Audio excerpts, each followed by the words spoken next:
First contact silence. The inevitable victory dropped out of hyperspace at the edge of the solar system, its massive hull gleaming under the distant light of Sol.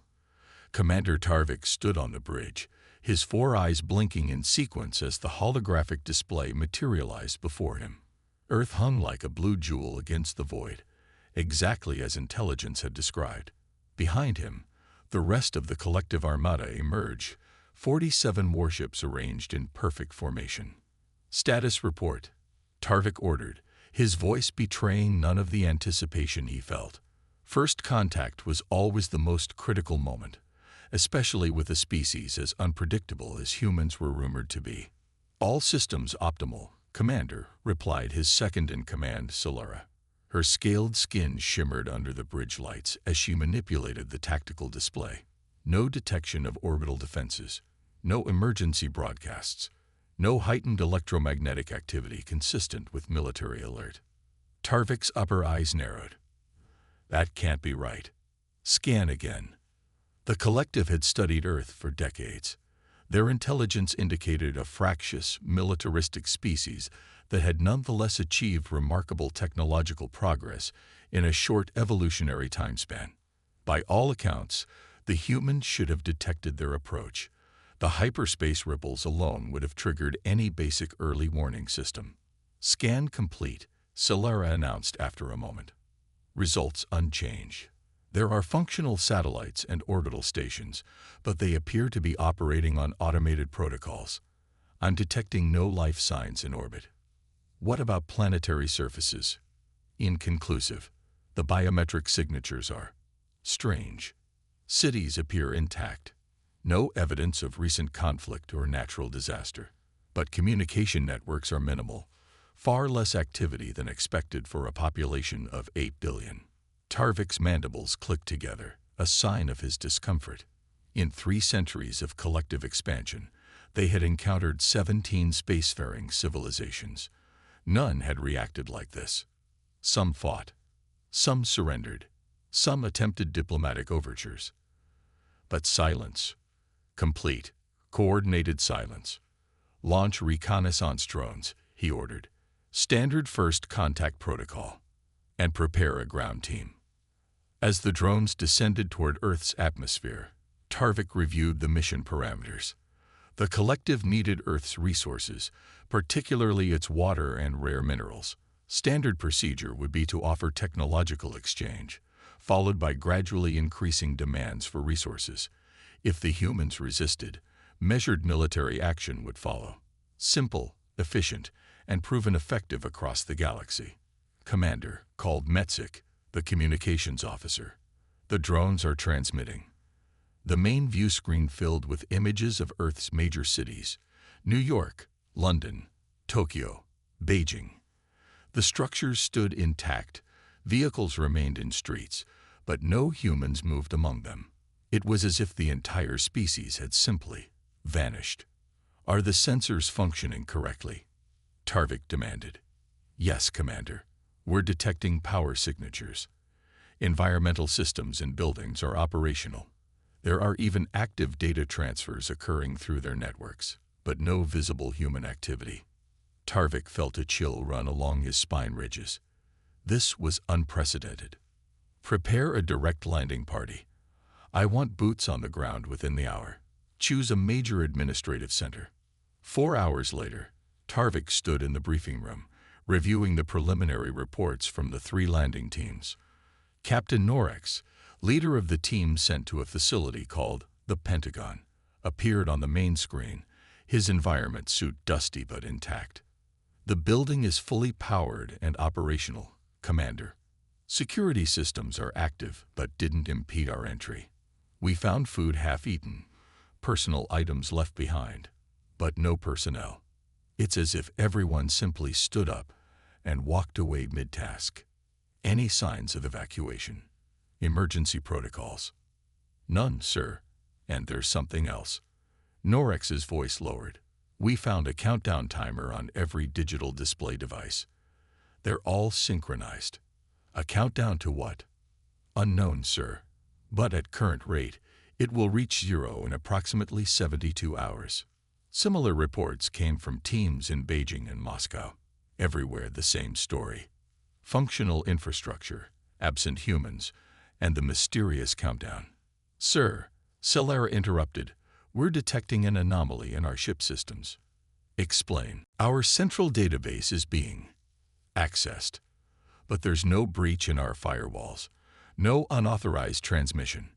It's as if something is already inside our network, observing." Tarvik's crest flattened against his skull, an involuntary response to threat. "Impossible. Our quantum encryption is being bypassed, sir. Whatever this is, it's using methods we don't understand." Before Tarvik could respond, every screen on the bridge flickered momentarily.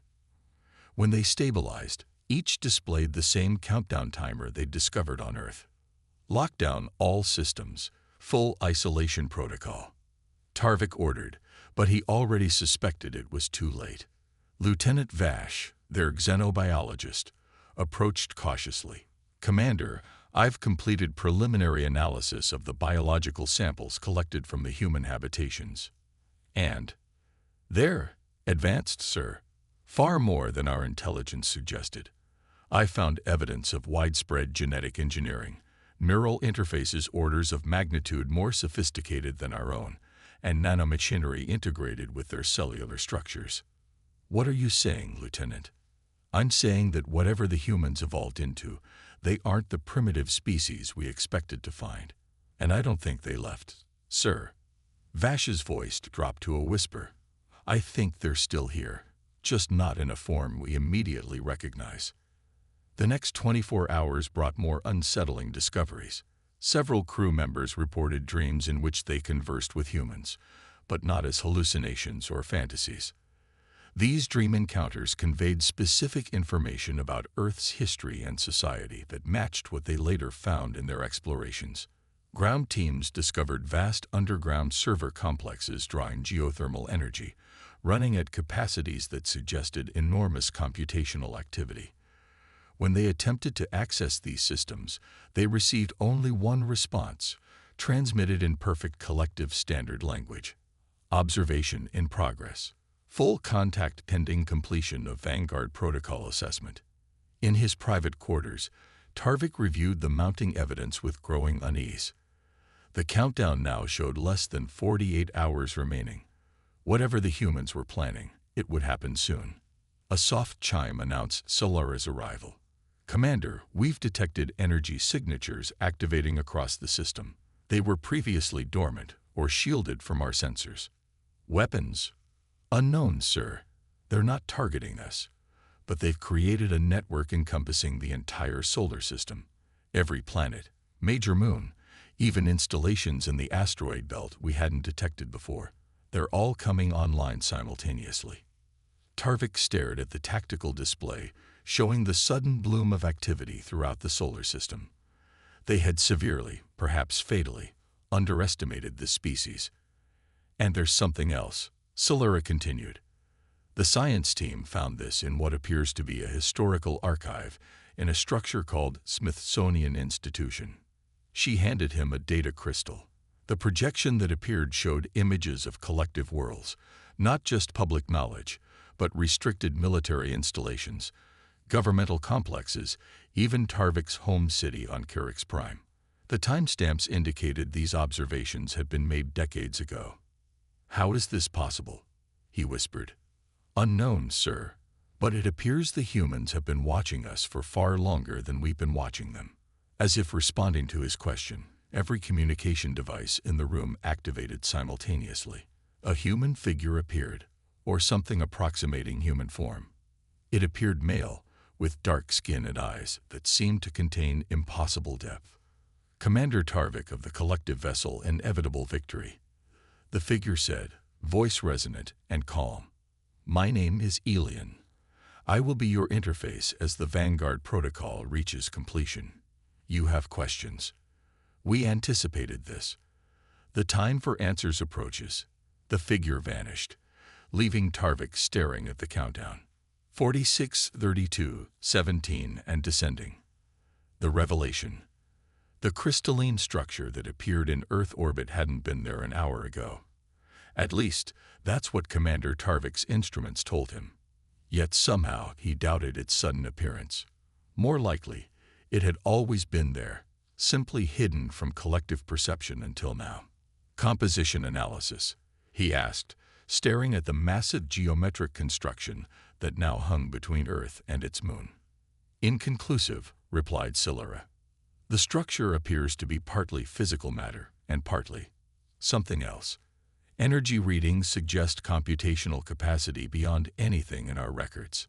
The countdown timer, omnipresent now on every device throughout the fleet, showed 12:4:38. Sir, called Communications Officer Metzik, we're receiving a transmission from the structure.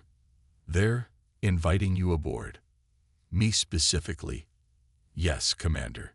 You and any 5 officers you choose to accompany you. Tarvik knew it could be a trap. Yet after 3 days of observing Earth's empty cities and experiencing the inexplicable phenomena affecting his fleet, he had concluded 2 things. If the humans meant to destroy them, they could have done so already, and whatever answers existed would only be found by moving forward. Prepare a shuttle, he ordered. Silura, Vash, Metzik, you're with me. Also Chief Science Officer Krell and Security Captain Norix. The journey to the structure took precisely 11 minutes. As they approached, Tarvik noted how it seemed to shift and change, not physically, but as if different aspects of it existed in different dimensions simultaneously. Their shuttle was guided into what appeared to be a docking bay that materialized as they approached. Inside, the environment was surprisingly Earth normal. Atmospheric composition, gravity, and temperature all calibrated for human comfort, which also happened to be within collective tolerance. They were met by the figure who had identified himself as Alien, now physically present rather than a holographic projection. Welcome to the Nexus, Alien said, gesturing for them to follow. We apologize for the apparent mystery, but the Vanguard protocol requires careful assessment before full disclosure. What exactly is this Vanguard protocol? Tarvik asked as they walked through corridors that seemed to extend impossibly far for the structure's apparent size. A methodology for evaluating potential first contact scenarios, Alien replied.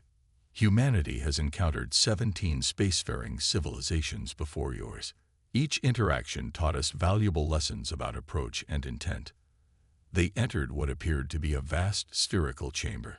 At its center floated a complex holographic display of the entire solar system, with countless points of light representing what Tarvik now realized must be human installations and presences. Where are your people? Asked Lieutenant Vash, the xenobiologist.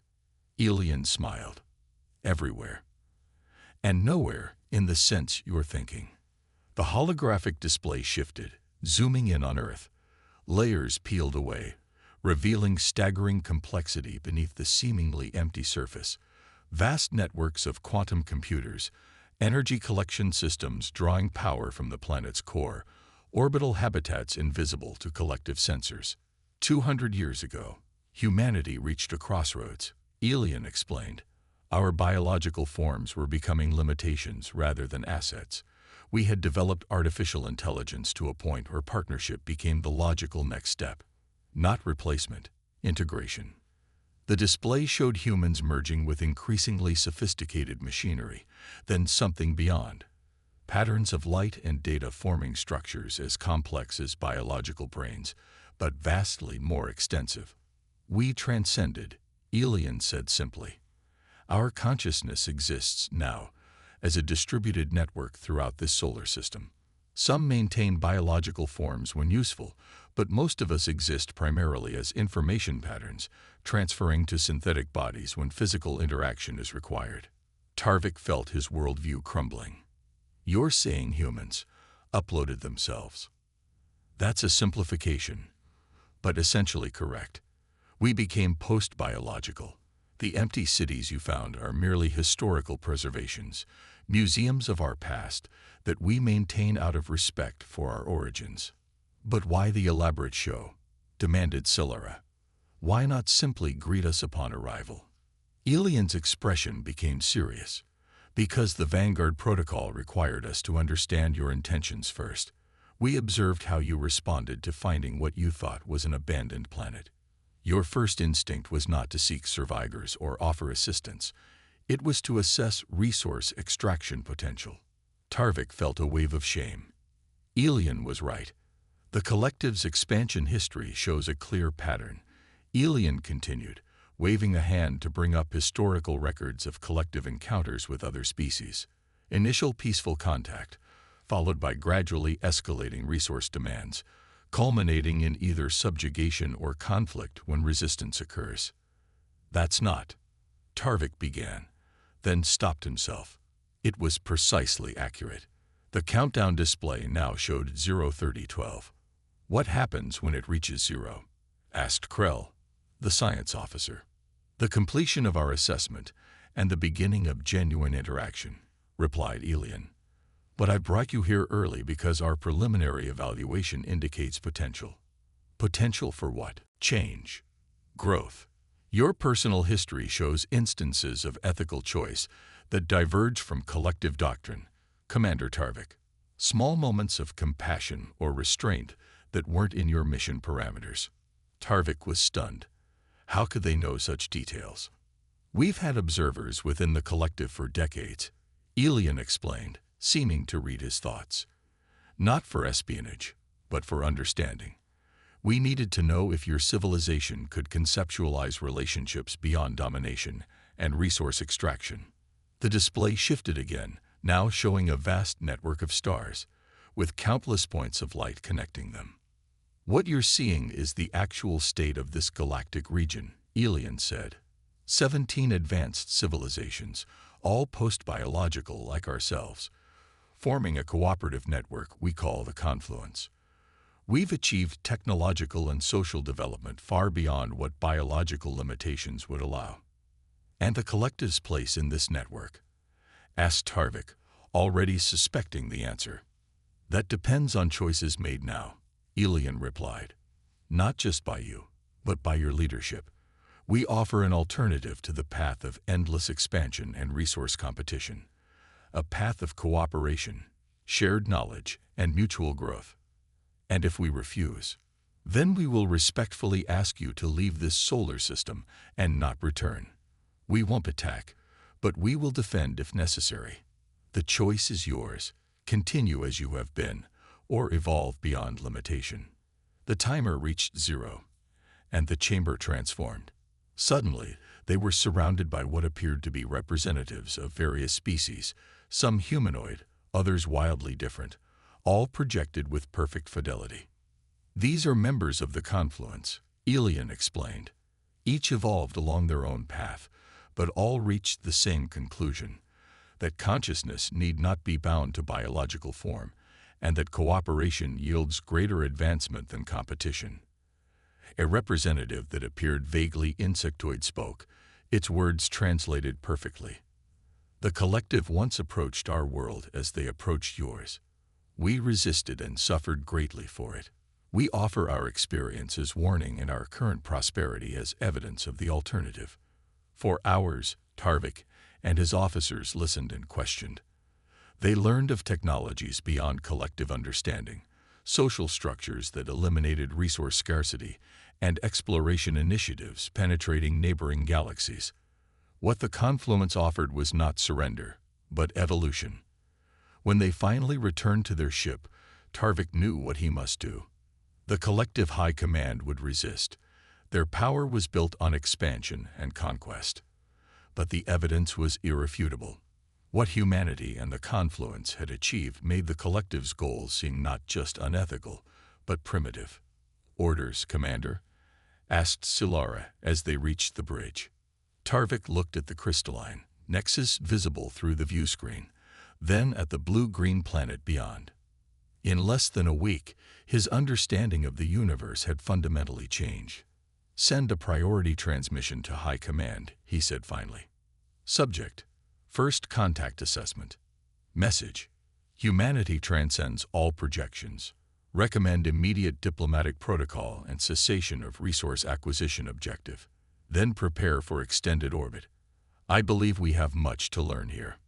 On Earth below, in a server complex deep beneath what had once been Geneva, the distributed consciousness that was once human Elena Chen processed the emotional readings from the collective flagship. For the first time in the Vanguard Protocol's history, there was cause for optimism, not certainty. Evolutionary change never came with guarantees, but possibility. Somewhere in the vast network that humanity had become, a decision rippled through collective consciousness. The collective would be given time to consider their path forward. And if they chose wisely, the stars would welcome them not as conquerors, but as partners in the greatest journey consciousness had ever undertaken. The Vanguard Protocol was complete. First contact had truly begun.